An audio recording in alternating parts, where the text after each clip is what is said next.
Hai semuanya, jadi di video kali ini saya mau sedikit sharing mengenai pemeriksaan refleks patologis. Yuk teman-teman, kita simak videonya, let's go. Jadi pada pemeriksaan refleks patologis dibagi menjadi 5 bagian, yaitu yang pertama pemeriksaan refleks Babinski, yang kedua Chadok, yang ketiga Open Help, yang keempat Gordon, dan yang kelima Schaefer. Pemeriksaan refleks Babinski. Pemeriksaan refleks Babinski dilakukan dengan menggunakan ujung palu refleks. Selama melakukan pemeriksaan, pasien diminta untuk berbaring dan tetap tenang di saat pemeriksaan berlangsung. Goreskan ballpoint pada telapak kaki pasien. Goresan dilakukan dari tumit menuju ke atas dengan menyusuri bagian lateral telapak kaki. Kemudian setelah sampai pada pangkal kelingking, goresan dibelokkan ke medial akhir pada pangkal jempol kaki. Refleks Babinski positif apabila ada respon dorsofleksi ibu jari dan abduksi jari-jari lainnya. Pemeriksaan refleks Chadok. Pemeriksaan refleks Chadok dilakukan dengan menggunakan ujung palu refleks. Selama melakukan pemeriksaan, pasien diminta untuk berbaring dan tetap tenang.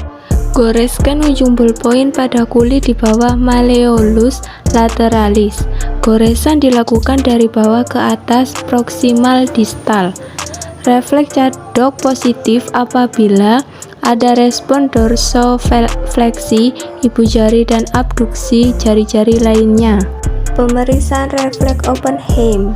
Pemeriksaan refleks Oppenheim tanpa menggunakan alat. Selama melakukan pemeriksaan, pasien diminta untuk berbaring dan tetap tenang.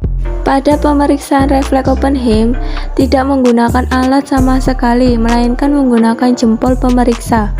Pada tulang pipia penderita diurut dari atas ke bawah. Pemeriksaan refleks Oppenheim positif apabila ada respon dorsofleksi ibu jari dan abduksi jari-jari lainnya.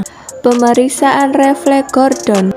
Pada pemeriksaan refleks Gordon tidak menggunakan alat sama sekali, baik itu alat palu refleks maupun alat lainnya. Lakukanlah pemijatan betis pada penderita secara mendadak dan dilakukan lagi pemijatan pada otot betis pasien secara mendadak. Pemeriksaan refleks Gordon positif apabila ada respon dorsofleksi ibu jari dan abduksi jari-jari lainnya. Pemeriksaan refleks Schaefer. Pada pemeriksaan refleks Schaefer ini tidak menggunakan alat sama sekali seperti palu refleks atau alat lainnya.